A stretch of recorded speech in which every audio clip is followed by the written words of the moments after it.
नमस्कार दोस्तों, मैं निकेश कुमार एजुकेशन ट्रिप में आप लोगों का स्वागत करता हूं। जब यूनेस्को ने जीवों को संरक्षित करने के लिए इक्सिटू और इंसिटू का प्रोग्राम दिया, इसके बाद से जीवों को संरक्षित करने के लिए विभिन्न प्रकार की योजनाएं प्रारंभ हो गई। इसी कड़ी में आज हम लोग उन विभिन्न प्रकार की चीजों के बारे में बताएंगे कि कब जीवों को या फिर हमारे पर्यावरण को संरक्षित रखने के लिए कौन कौन से महत्वपूर्ण कदम उठाए गए। तो सबसे पहले हम लोग बात करते हैं कि सन 1972, इस 1972 में क्या किया गया। तो सन 1972 में प्रथम विश्व पर्यावरण सम्मेलन हुआ। तो प्रथम विश्व पर्यावरण सम्मेलन सबसे पहले हुआ कहां था? तो प्रथम विश्व पर्यावरण सम्मेलन सबसे पहले कहां हुआ था? स्टॉकहोम में हुआ था। स्टॉकहोम, ठीक है। तो प्रथम विश्व पर्यावरण सम्मेलन कहां पर हुआ? तो आपके स्टॉकहोम में हुआ और यह सम्मेलन हुआ था 5 जून से 16 जून। और इसी सम्मेलन की पहली तिथि जो है वह आपका 5 जून, इसी को मनाया जाता है विश्व पर्यावरण दिवस, ठीक है। तो विश्व पर्यावरण दिवस के रूप में मनाया जाता है कौन सी डेट को? 5 जून को, ठीक है। अब इसके बाद होता क्या है कि सन 1972 में ही भारत सरकार ने वन्य जीव संरक्षण अधिनियम जो है वो उन्होंने पारित कर दिया था, ठीक है। तो भारत सरकार ने वन्य जीव संरक्षण अधिनियम पारित किया, ठीक। तो सबसे पहले यहां पर सन 1972 की मुख्य घटना क्या है? तो सन 1972 में प्रथम विश्व पर्यावरण सम्मेलन स्टॉकहोम में हुआ और यह सम्मेलन हुआ था 5 जून से लेकर के 16 जून तक, और इसी 5 जून को विश्व पर्यावरण दिवस के ही रूप में मनाया जाता है। सन 1972 में भारत सरकार ने क्या किया कि भारत ने वन्य जीव संरक्षण अधिनियम को पारित कर दिया। इसके पश्चात बात आती है सन 1973 की, और सन 1973 की घटना जो है वह पर्यावरण संरक्षण के लिए सबसे ज्यादा महत्वपूर्ण मानी जाती है, क्योंकि उसी समय में टाइगर प्रोटेक्ट स्कीम प्रारंभ की गई, यानी कि बाघ सुरक्षा कार्यक्रम जो है वो प्रारंभ किया गया, ठीक। तो जब टाइगर प्रोटेक्ट स्कीम स्टार्ट किया गया तो यहां पर बात किया जाता है कि टाइगर स्टेट किसे कहते हैं? तो टाइगर स्टेट कहा जाता है एमपी, यानी कि मध्य प्रदेश के को कहा जाता है। और दूसरी बात यहां पर आ जाती है कि टाइगर की सर्वाधिक संख्या, तो प्रेजेंट टाइम में बाघों की सर्वाधिक संख्या जो है वो कहां पर है? वो है कर्नाटक में, ठीक है। तो आपके दिमाग में यह बात आ गई होगी कि जब टाइगर स्टेट मध्य प्रदेश है तो टाइगर की सबसे ज्यादा संख्या मध्य प्रदेश में ही होनी चाहिए, कर्नाटक में क्यों? तो इसका कारण यह है कि बीच में जो आपका मध्य प्रदेश है वहां पर कुछ टाइगरों की संख्या अचानक से मर गई थी। लगभग 15 से 20 टाइगर जो है वो मर गए थे, जिसके बाद फिर टाइगरों की सर्वाधिक संख्या जो होगी वो कर्नाटक में हो गई और टाइगर स्टेट जो है वो आपका मध्य प्रदेश को माना जाने लगा, ठीक है। सन 1973 का और महत्वपूर्ण बात क्या है? तो सन 1973 में ही टाइगर प्रोटेक्ट स्कीम के साथ साथ शेर सुरक्षा कार्यक्रम प्रारंभ किया गया। और जब शेर सुरक्षा कार्यक्रम प्रारंभ किया गया तो भारत का जो शेर होता है उसको हम लोग कहते हैं बब्बर शेर, और बब्बर शेर के लिए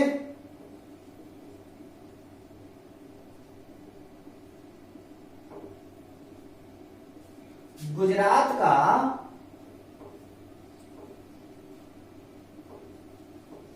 गिर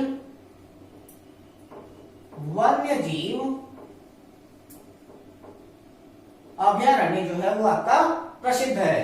तो अगली कहानी क्या हो गई, तो सन 1973 में शेर सुरक्षा कार्यक्रम प्रारंभ हुआ और गुजरात का वन्यजीव अभयारण्य जो गिर वन्यजीव अभयारण्य है वह बब्बर शेर के लिए प्रसिद्ध है। 1973 की एक और महत्वपूर्ण घटना आपके सामने, तो सन 1973 में ही एक कार्यक्रम चलाया गया था, पेड़ सुरक्षा कार्यक्रम। पेड़ सुरक्षा कार्यक्रम 1973, और इसी को उत्तराखंड में,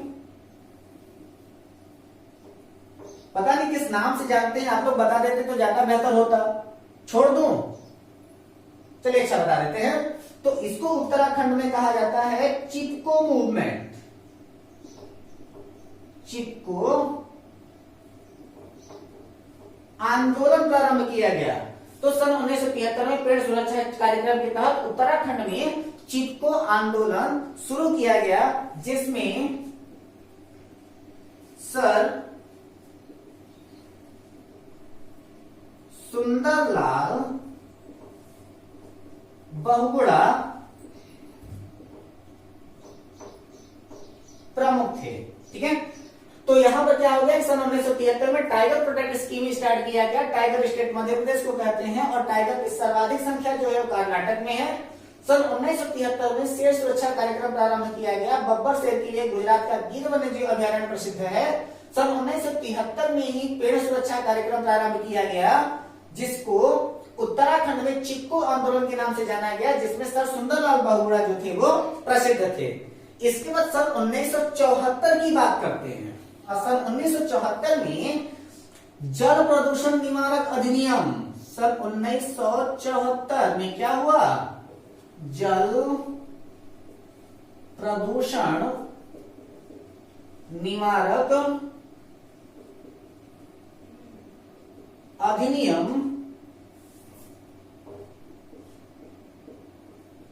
पारित हुआ। ठीक है, तो सन 1974 में क्या हुआ, तो जल प्रदूषण निवारक अधिनियम को पारित किया गया। इसके बाद सन 1975 में कछुआ एवं घड़ियाल सुरक्षा कार्यक्रम प्रारंभ किया गया।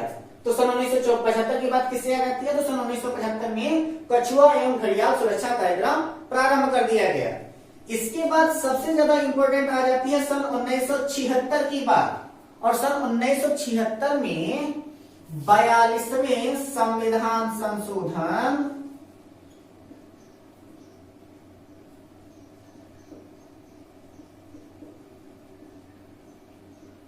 1976 के तहत, तो 42वें संविधान संशोधन सन 1976 के तहत हर जगह पर चेंजिंग की गई थी। तो यहाँ पर जो आपका 42वां संविधान संशोधन है उसको मिनी कॉन्स्टिट्यूशन के भी नाम से जाना जाता है, यानी कि लघु संविधान के भी नाम से जाना जाता है। तो यहाँ पर क्या हुआ कि नीति निर्देशक तत्व में, नीति निर्देशक तत्व में आर्टिकल 48A जोड़ा गया तथा मौलिक कर्तव्य में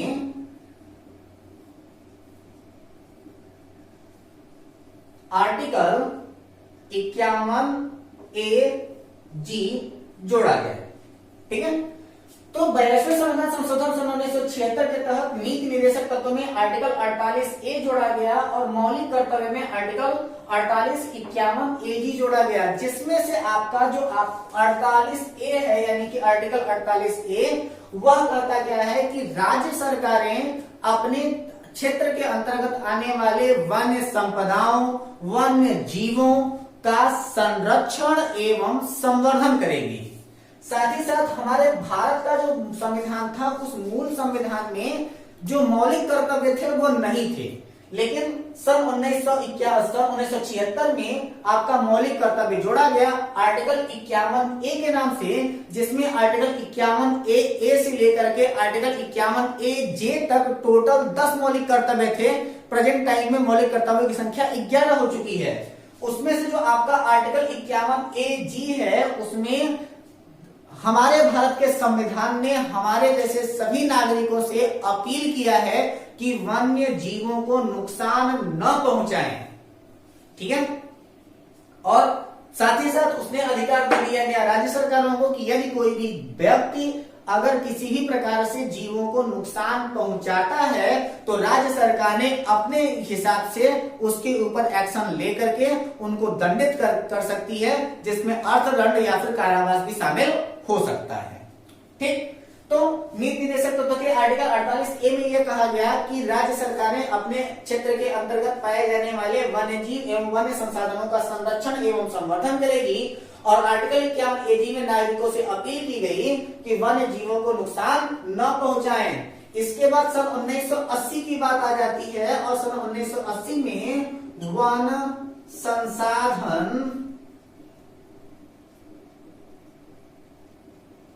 संरक्षण अधिनियम पारित किया गया। और जो आपका वन संसाधन संरक्षण अधिनियम है, उसी समय में यह बताया गया कि वृक्षों को नहीं काटेंगे तो यह वृक्ष हमारे पर्यावरण में हमारी सहभागिता को बढ़ाते हैं, यानी कि यह हमारे पर्यावरण को प्रदूषित होने से बचा सकते हैं। इसीलिए वन संसाधन संरक्षण अधिनियम की स्थापना के साथ साथ पर्यावरण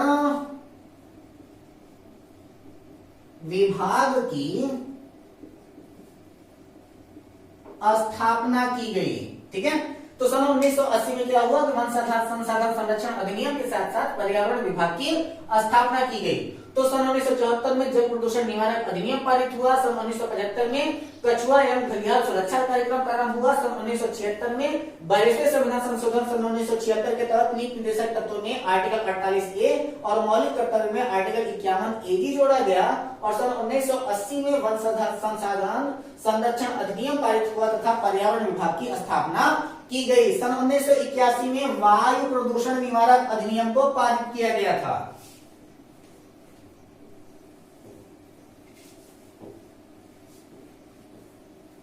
तो सन 1981 में क्या हुआ, वायु प्रदूषण निवारक अधिनियम पारित किया गया। और यह कहा गया कि अगर हम जितना ज्यादा से ज्यादा हो सके उतना ज्यादा से ज्यादा हम लोग क्या करें, वायु को प्रदूषित होने से बचाएं। और वायु को प्रदूषित होने से बचाने के लिए हम लोग क्या करें, ज्यादा से ज्यादा वृक्षारोपण करें, यानी कि जितना ज्यादा से ज्यादा हो सके उतना ज्यादा से ज्यादा वृक्ष लगाएं। क्योंकि यदि हमारे आसपास वातावरण में जितने ज्यादा वृक्षों की संख्या पाई जाएगी हमारा पर्यावरण उतना ही ज्यादा सुरक्षित रहेगा। इसलिए सन 1982 में इसी वायु प्रदूषण को लेकर के द्वितीय विश्व पर्यावरण सम्मेलन हुआ और वो हुआ नैरोबी में।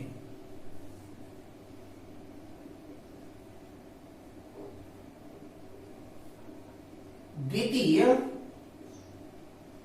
विश्व पर्यावरण सम्मेलन कहां हुआ, नैरोबी में, ठीक।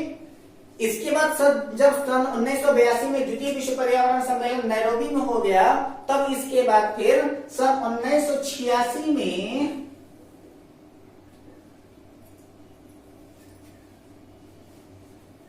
पर्यावरण संरक्षण अधिनियम पारित कर दिया गया।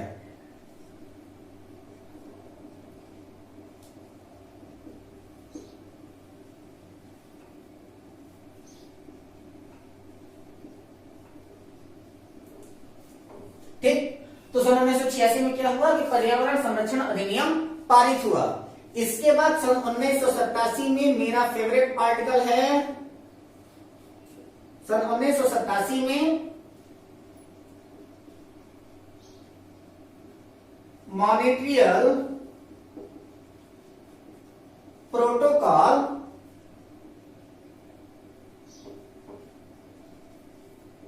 जारी हुआ। किसके अनुरूप? ओजोन परत के संरक्षण के संबंध में। ठीक है, तो ओजोन परत के संरक्षण के संबंध में सन 1987 में मॉनिट्रियल प्रोटोकॉल जारी हुआ 16 सितंबर सन 1987 को। और इस सम्मेलन को डेट क्या थी? 16 सितंबर थी, इसीलिए 16 सितंबर को विश्व ओजोन संरक्षण दिवस के भी नाम से जाना जाता है। सन 1988 में हुआ है गैंडा सुरक्षा कार्यक्रम। ठीक है, तो सन 1988 में क्या हुआ? गैंडा सुरक्षा कार्यक्रम हुआ। और हमारे भारत में एक सींग वाले गैंडा को सुरक्षित रखने के लिए एक आपका वन्यजीव अभयारण्य है जिसको हम लोग कहते हैं काजीरंगा। तो एक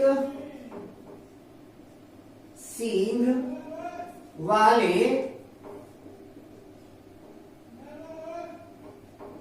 गैंडा के लिए असम का काजीरंगा वन्यजीव अभयारण्य प्रसिद्ध है। ठीक, तो सबसे पहले क्या हुआ? सन 1981 में वायु प्रदूषण निवारक अधिनियम पारित हुआ। सन 1982 में द्वितीय विश्व पर्यावरण सम्मेलन नैरोबी में हुआ। सन 1986 में पर्यावरण संरक्षण अधिनियम पारित हुआ।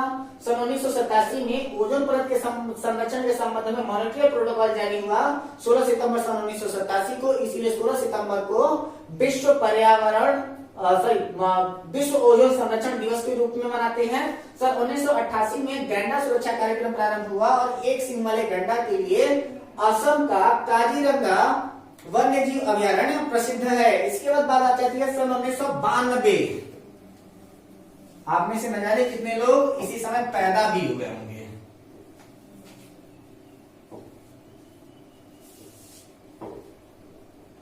तो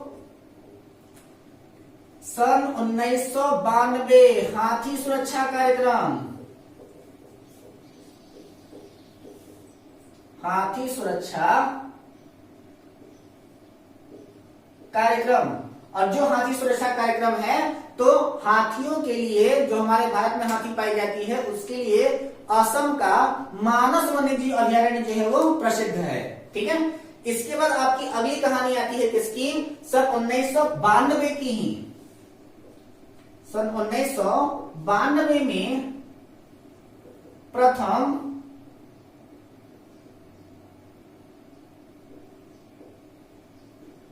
पृथ्वी शिखर सम्मेलन कहां हुआ? ब्राजील के रियो डी जेनेरो में। ठीक है, तो सन 1992 में प्रथम पृथ्वी शिखर सम्मेलन जो है वो ब्राजील के रियो डी जेनेरो में हुआ, जिसमें पृथ्वी को सुरक्षित रखने के लिए एजेंडा 21 पारित किया गया। ठीक है, तो पृथ्वी की सुरक्षा के लिए एजेंडा 21 पारित किया गया। और जिस समय एजेंडा 21 पारित किया गया उस समय ग्लोबल वार्मिंग के लिए जिम्मेदार देशों का एक संघ बनाया गया जिसे COP यानी कि कॉन्फ्रेंस ऑफ पार्टीज कहते हैं। ग्लोबल वार्मिंग के लिए जिम्मेदार देशों का एक संघ बनाया गया जिसे COP कॉन्फ्रेंस ऑफ पार्टीज के नाम से जाना जाता है, यानी कि इसको हम लोग क्या कहते हैं, कॉन्फ्रेंस ऑफ पार्टीज कहते हैं। ठीक है, इसके बाद फिर अब हम लोग बात करते हैं सन 1997 में। तो सन 1997 में क्या हुआ, तो ये जो ग्लोबल वार्मिंग के लिए जिम्मेदार लोग थे ना, ये अपने आप को थोड़ा सा अपनी इज्जत बचाने का काम किए हैं सन 1997 में। तो सन 1997 में ग्लोबल वार्मिंग के लिए एक प्रोटोकॉल जारी किया गया जिसे हम लोग कहते हैं क्योटो प्रोटोकॉल। तो ग्लोबल वार्मिंग से संबंधित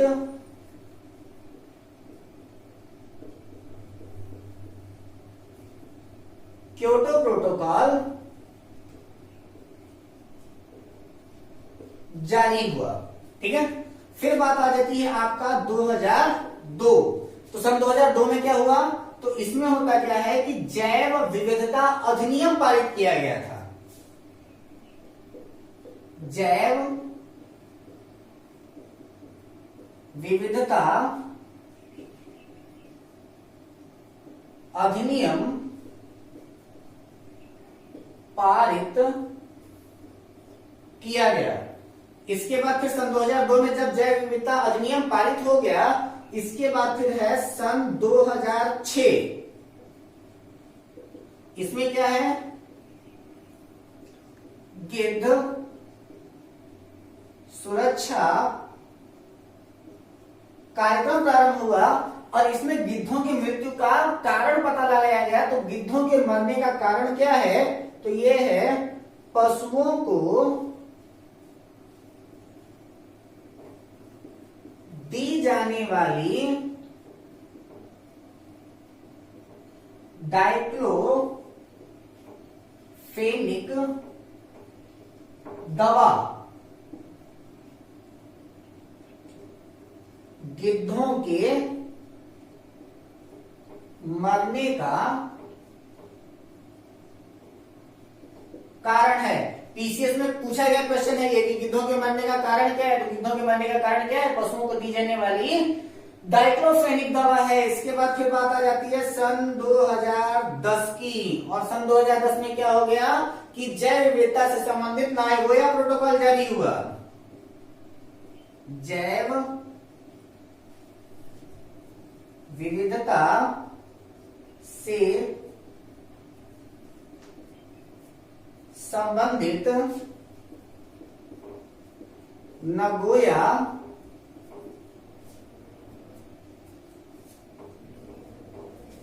प्रोटोकॉल जारी हुआ। ठीक है, तो सन 2010 में क्या हुआ, तो जैव विविधता से संबंधित नागोया प्रोटोकॉल जारी हुआ। सन 1997 में ग्लोबल वार्मिंग से संबंधित क्योटो प्रोटोकॉल जारी हुआ। सन 2002 में जैव विविधता अधिनियम पारित किया गया। सन 2006 में गिद्ध सुरक्षा कार्यक्रम प्रारंभ हुआ जिसमें गिद्धों के मरने का कारण पशुओं को दी जाने वाली डाइक्लोफेनिक दवा है। सन 2010 में जैव विविधता से संबंधित नागोया प्रोटोकॉल को जारी किया गया। इसके बाद क्या है कि सन 2015 में ये सारी चीजें आपको एक जगह पर मेरे अतिरिक्त और जल्दी कहीं नहीं मिलेंगी। तो सन 2015 में तो यूनाइटेड नेशन का COP21 सम्मेलन, तो COP21 सम्मेलन, तो आपको मैंने बताया था ना कॉन्फ्रेंस ऑफ पार्टीज वाला, तो ये कहां पर हुआ, तो COP21 सम्मेलन जो हो गया वो हो गया आपका पेरिस में। फिर सन 2016 COP22 सम्मेलन, तो COP22 सम्मेलन कहां पर हो गया, तो ये हो गया आपका मोरक्को में। इसके बाद फिर सन 2017 COP23 सम्मेलन, और COP23 सम्मेलन कहां पर हुआ था, तो यह हुआ था जर्मनी के वान शहर में। जर्मनी के वान शहर में सन 2018 COP24 सम्मेलन, ये कहां हुआ? तो COP24 सम्मेलन हो गया था पोलैंड में, ठीक है। इसके बाद फिर सन 2019 COP25 सम्मेलन, ये कहां पर हुआ है? तो ये हुआ है ब्राजील में। और इसके बाद फिर सन 2020 ये नवंबर में अभी होना है COP26 सम्मेलन, और ये जहां तक हमको उम्मीद है कि स्कॉटलैंड डेट होगा इसका। तो ये नवंबर में होगा स्कॉटलैंड में, नवंबर 2020 में, ठीक है। ये अभी तक हुआ नहीं है, ये अभी तक प्रस्तावित है, ठीक। तो ये आपकी जो है वो पर्यावरण संरक्षण से संबंधित कुछ महत्वपूर्ण फैक्ट्स हैं, जिनके बारे में बार बार आपके पीसीएस लेवल तक के भी एग्जाम में इनके बारे में क्वेश्चंस पूछे जाते हैं, ठीक है। अब हम बात करते हैं कुछ और। तो अब हम लोग बात करते हैं किसके बारे में? तो कुछ महत्वपूर्ण फुल फॉर्म जो हमारे विभिन्न प्रतियोगी परीक्षाओं में पूछे जाते हैं। तो सबसे पहले बात आती है यूनेस्को की। तो यूनेस्को का फुल फॉर्म होता है United Nation Educational and Scientific Cultural Organization. इसका मुख्यालय है पेरिस। इसके बाद है यूएनईपी। तो यूएनईपी का फुल फॉर्म होता है यूनाइटेड नेशन इन्वायरमेंटल प्रोग्राम, मुख्यालय है इसका नैरोबी। इसके बाद है IUCN यानी कि international union of conservation of nature, इसका मुख्यालय है स्विट्जरलैंड। इसके बाद है WWF यानी कि वर्ल्ड वाइल्ड लाइफ फंड, इसका मुख्यालय है स्विट्जरलैंड। इसके बाद है भारत वाला नीरी यानी कि national environment and engineering research institute, मुख्यालय है नागपुर में। इसके बाद है WHO यानी कि वर्ल्ड हेल्थ ऑर्गेनाइजेशन, इसका मुख्यालय है जिनेवा में। हम आशा करते हैं आपको हमारी यह वीडियो पसंद आई होगी। हमारी इस वीडियो को लाइक करें, अपनी राय हमारे कमेंट बॉक्स में जरूर दें। यदि आप हमारे इस चैनल पर नए हैं तो हमारे इस चैनल को सब्सक्राइब करके बेल आइकन दबाना ना भूलें। इस वीडियो को ज्यादा से ज्यादा लोगों को शेयर करें। घर पे रहें, हंसते रहें, मुस्कुराते रहें तथा अपना एवं अपने अपनों का ख्याल रखें। धन्यवाद।